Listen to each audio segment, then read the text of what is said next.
Halo, selamat datang di ruang artistik bagian audiobook Animal Farm. Sebelum mulai mendengarkan, jangan lupa subscribe dan komen ya untuk mendukung channel ini agar semakin berkembang. Selamat mendengarkan. Animal Farm oleh George Orwell. Bab 1. Tuan Jones, pemilik peternakan Manor. Malam itu baru saja mengunci kandang ayam. Saking mabuknya, dia lupa menyumbat lubang-lubang kecil tempat ayam keluar masuk.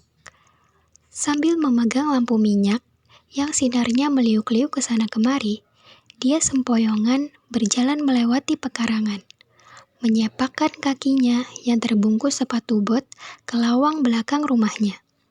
Menenggak habis segelas bir terakhir yang diambil dari tong minuman di dapur. Lalu merebahkan badan di ranjang. Istrinya, Nyonya Jones, sudah lama terlelap. Ketika lampu kamar tidur dipadamkan, sontak terdengar suara gelumat di kandang. Bunyi entakan kaki, garukan cakar, dan kepak sayap. Juga lenguh, dengking, serta ringkik.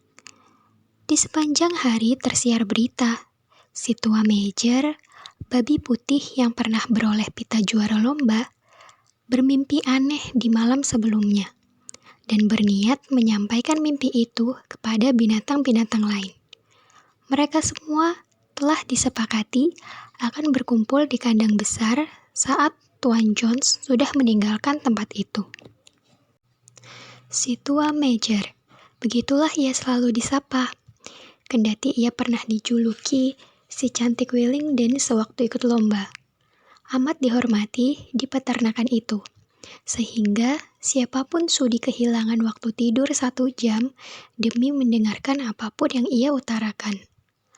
Pada salah satu ujung lumbung besar itu, di atas semacam panggung, Major merebahkan badan di atas alas jerami, di bawah sebuah lentera yang tercantel pada sebatang balok kayu. Ia berusia 12 tahun dan belakangan ini tubuhnya tumbuh melar, tetapi tetap saja terlihat memikat, bertampang bijak, dan murah hati, meski kedua taringnya tak pernah dipotong. Selang sekian waktu, binatang-binatang lain mulai berdatangan dan berusaha menyamakan diri meski jenis mereka berbeda-beda. Yang mula-mula datang ialah 3 ekor anjing, Bluebell, Jessie, dan Pitcher. Dan selanjutnya, kawanan babi yang segera menempati tumpukan jerami di beranda kandang. Ayam-ayam betina bertengger di kusen jendela. Beberapa burung merpati terbang ke atas kasau. Domba dan sapi menggeletak di belakang babi-babi serta mulai mengunyah rumput. 2 ekor kuda penarik kereta, Boxer dan Clover, datang bersamaan, berjalan lembam, dan meminjakkan telapak serta kukunya yang berbulu lebat dengan sangat hati-hati kalau-kalau ada binatang kecil tertutup jerami. Clover adalah kuda betina hampir separuh baya yang gempal dan keibuan, yang tak pernah bisa mengembalikan tubuhnya ke potongan sebelum bunting dan melahirkan anak keempat. Boxer adalah kuda yang amat besar, setinggi hampir 18 depa, dan kekuatannya sebanding dengan gabungan kekuatan 2 ekor kuda biasa. Garis belang putih dari kepala ke hidung membuat tampangnya seperti tampang kuda bebal, dan ia memang tidak tergolong cerdas, tetapi dihormati karena kekuatan watak dan ketekunan kerjanya. Sesudah 2 ekor kuda itu, datang Muriel, si kambing putih, dan Benjamin, si keledai. Benjamin adalah binatang paling tua di peternakan itu, dan tabiatnya paling buruk. Ia jarang bicara, dan ketika bicara, ia selalu sinis. Misalnya, ia bilang Tuhan memberinya buntut untuk mengusir lalat, tetapi tak lama lagi ia akan kehilangan buntut dan lalat pun tak akan ada lagi. Di peternakan, ia satu-satunya binatang yang tak pernah tertawa. Jika ditanya alasannya tak tertawa, ia akan menjawab bahwa di matanya tidak ada yang layak ditertawakan. Namun, tanpa mengakuinya terang-terangan, ia memuja boxer. Keduanya biasa menghabiskan waktu bersama-sama di padang rumput kecil pada hari Minggu di luar kebun buah, merumput bersisian tanpa bicara. Kedua kuda itu baru saja merebahkan badan saat anak-anak bebek yang telah kehilangan induk masuk ke dalam lumbung. Sambil menciap lemah dan berputar-putar ke sana kemari mencari tempat aman agar tidak terinjak binatang lain. Clover membuat semacam dinding kecil dengan kaki depannya yang kokoh, dan anak-anak bebek itu meringkuk di dalamnya, lalu segera tidur. Akhirnya, Molly, kuda betina cantik dan putih yang tolol, penarik gerobak Tuan Jones, masuk melenggok-lenggok dengan genit sambil mengunyah sepotong gula. Ia mengambil bagian agak depan dan mulai menggoyang-goyangkan surainya yang putih agar binatang lain memperhatikan pita merah yang mengikat surainya. Yang datang paling akhir adalah si kucing, memandang sekeliling, seperti biasa, mencari tempat yang paling hangat, dan akhirnya meringkuk di antara boxer dan Clover. Di sana, ia mendengkur sepuas-puasnya selama Major berpidato tanpa mendengarkan satu kata pun yang diucapkannya. Semua binatang sudah hadir kecuali Moses, si gagak jinak, yang tidur di kayu palang di balik pintu belakang. Tatkala Major melihat bahwa mereka semua sudah merasa nyaman di tempat masing-masing dan menunggu dengan penuh perhatian, ia berdehem mengencarkan tenggorokannya dan mulai bicara. Kamerat, kalian sudah mendengar soal mimpi anehku semalam. Namun, nanti saja kuceritakan mimpi itu. Ada hal lain yang harus kuceritakan lebih dulu. Kukira, Kamerat, aku tidak akan bisa bersama-sama kalian selama berbulan-bulan mendatang. Dan sebelum mati, aku merasa berkewajiban menyampaikan kearifan yang kupunyai. Aku sudah lama hidup, punya kesempatan berpikir dan merenung sewaktu sendirian di kandang. Dan kukira, boleh kubilang, aku mengerti sifat kehidupan di bumi ataupun setiap binatang yang hidup. Inilah yang hendak kusampaikan kepada kalian. Sekarang, Kamerat, apa sebenarnya hakikat kehidupan kita? Mari kita cermati. Hidup kita ini menyedihkan, penuh beban kerja keras, dan singkat. Kita lahir, kita diberi banyak makanan, cuma supaya bisa menjaga napas dalam tubuh kita. Dan di antara kita, ada yang mampu dipaksa bekerja sampai titik terakhir kekuatan kita. Dan begitu kita tidak berguna lagi, kita disembelih dengan cara yang keji. Tak ada seekor binatang pun di Inggris tahu arti hidup bahagia atau waktu senggang sesudah ia berusia 1 tahun. Tak ada binatang di Inggris ini yang bebas. Hidup seekor binatang penuh kesengsaraan dan perbudakan. Itulah kebenaran yang terpampang jelas. Akan tetapi, apakah ini benar-benar bagian dari tatanan alam? Apakah itu dikarenakan negeri kita amat miskin, sehingga tidak dapat memberikan kehidupan layak kepada mereka yang mendiaminya? Tidak, Kamerat. 1000 kali tidak. Tanah Inggris ini subur, beriklim bagus, mampu menyediakan makanan yang melimpah ruah bagi binatang-binatang yang jauh lebih banyak dari yang ada sekarang ini.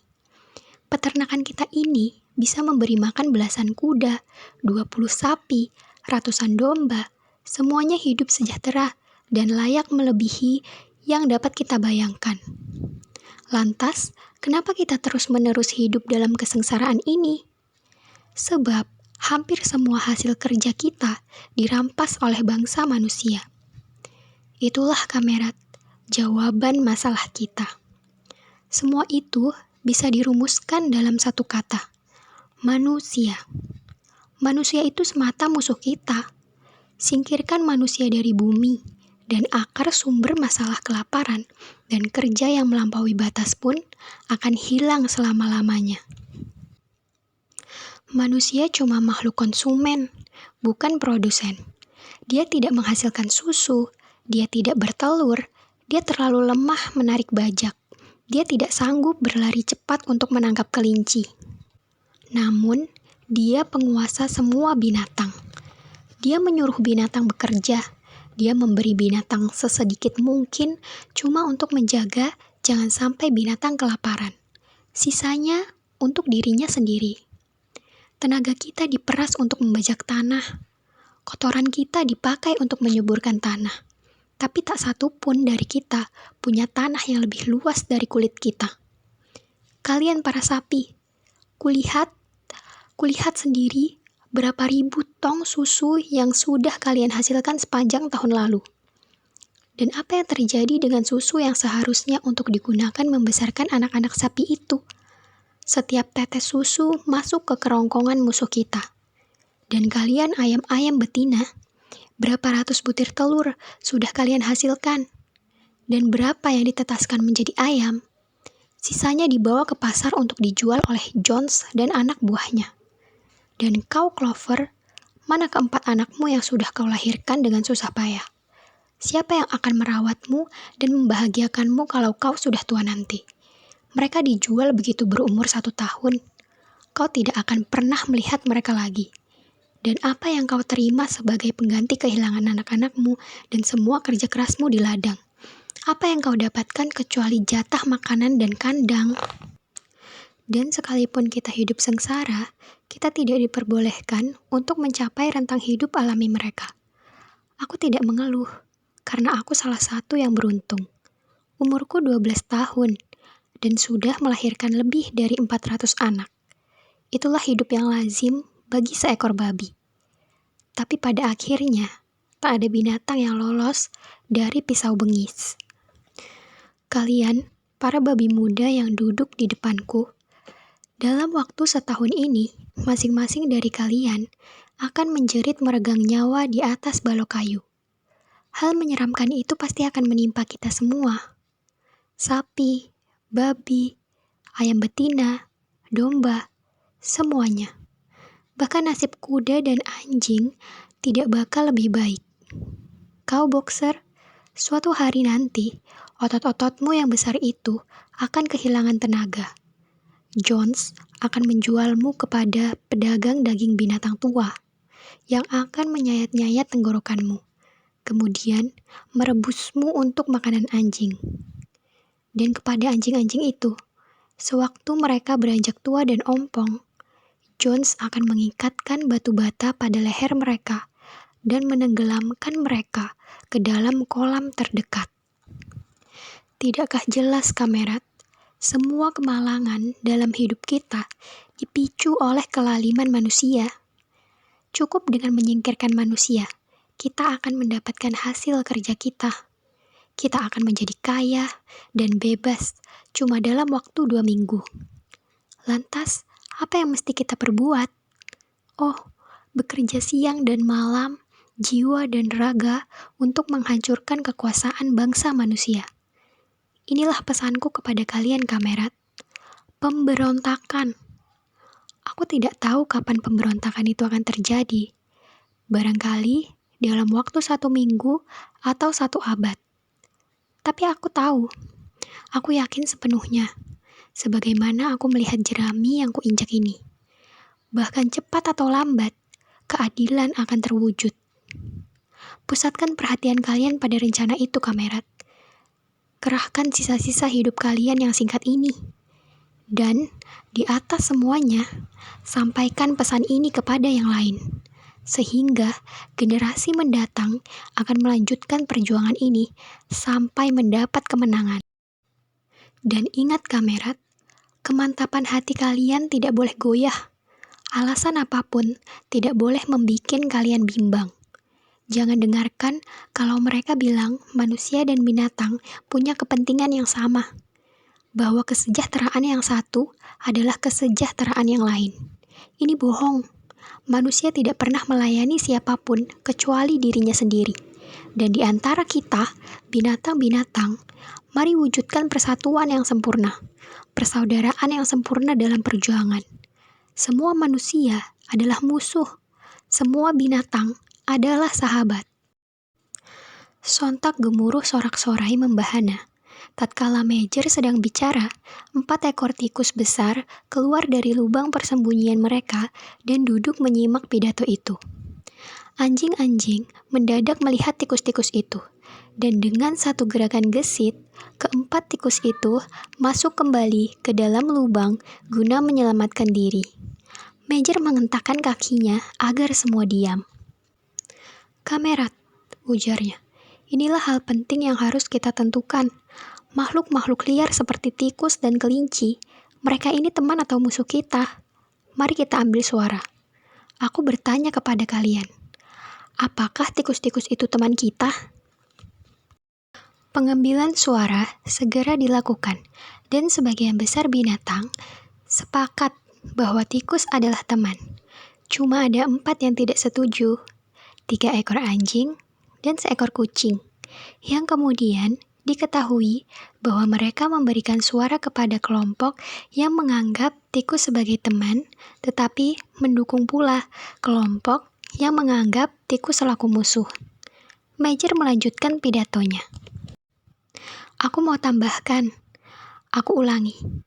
Ingat selalu tugas kalian untuk memusuhi manusia dengan segala akal bulusnya. Apa saja yang berjalan dengan 2 kaki adalah musuh. Apa saja yang berjalan dengan 4 kaki atau bersayap adalah teman. Dan ingat juga, dalam melawan manusia, kita tidak boleh menirunya. Bahkan, kalau kalian berhasil mengalahkannya, jangan tiru kejahatannya. Binatang tidak boleh tinggal di dalam rumah atau tidur di ranjang, memakai pakaian, meminum alkohol, merokok, memegang uang, atau terlibat dalam perdagangan. Semua kebiasaan manusia itu jahat. Dan di atas semuanya, binatang tidak boleh menindas sesama binatang. Lemah atau kuat, pintar atau biasa-biasa saja, semuanya bersaudara. Seekor binatang tidak boleh membunuh binatang lain. Semua binatang setara.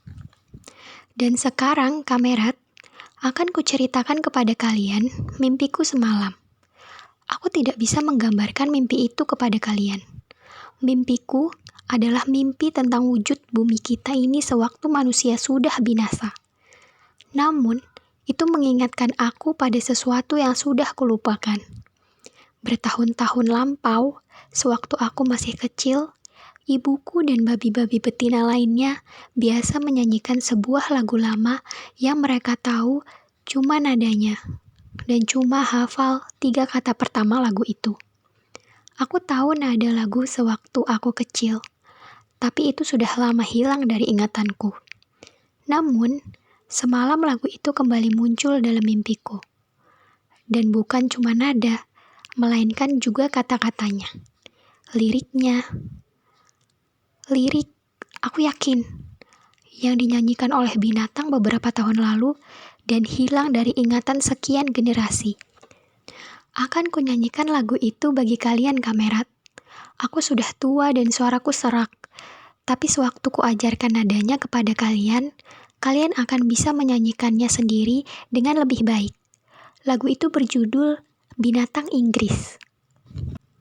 Si tua Major berdeham, membersihkan tenggorokannya dan mulai menyanyi. Seperti telah dikatakannya, suaranya parau, tetapi ia menyanyi cukup bagus, dan iramanya menggetarkan seperti antara Clementine dan La Cucaracha. Begini liriknya. Binatang Inggris, binatang Irlandia, binatang dari tiap negeri dan iklim. Dengarkan berita gembiraku tentang masa depan yang gemilang. Cepat atau lambat, hari itu akan tiba. Manusia lalim akan binasa, dan tanah Inggris yang subur akan dipijak kaki binatang belaka. Cincin yang mencocok hidung kita akan hilang, dan beban terbuang dari punggung kita. Kekang dan cemeti lenyap selamanya. Cambukan keras tak terdengar lagi. Kekayaan lebih dari yang bisa digambarkan pikiran. Gandum dan jagung, beras dan jerami, semanggi, kacang, dan selada akan menjadi milik kita pada hari itu. Cahaya terang akan menyapu ladang-ladang Inggris. Airnya akan lebih jernih. Angin berembus lembut selembut sutra. Pada hari ketika kita merdeka. Demi menyongsong hari itu, kita harus bekerja. Walau harus mati sebelum itu terwujud. Sapi dan kuda, angsa dan kalkun, semua harus berkorban demi kemerdekaan.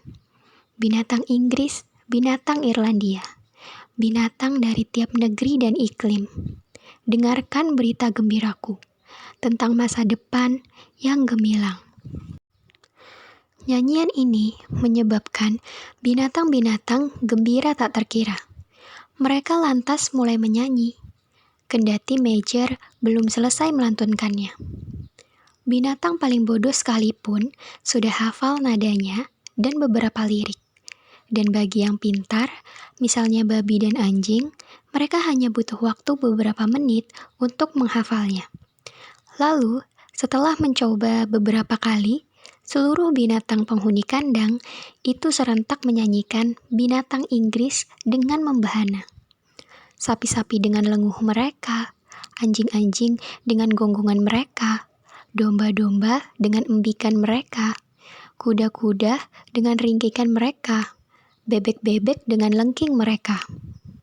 Mereka semua sangat menyukai lagu itu, sehingga menyanyikannya 5 kali berturut-turut. Dan barangkali akan menyanyikannya sepanjang malam jika tidak disela. Sialnya, kegaduhan itu membangunkan Tuan Jones. Sehingga dia lekas-lekas turun dari ranjang, ingin memastikan adakah anjing hutan di halaman. Dia mengambil senapan yang selalu tersedia di sudut kamar tidur dan menembakkannya sebanyak 6 kali. Peluru-peluru menerjang kegelapan, lalu melesak ke dalam dinding kandang, dan pertemuan binatang-binatang itu pun usai. Semua binatang lari ke tempat tidur masing-masing. Burung melompat ke tempat hinggapnya. Binatang-binatang lain meniarap di atas jerami. Dalam waktu sebentar, seluruh penghuni kandang jatuh tertidur.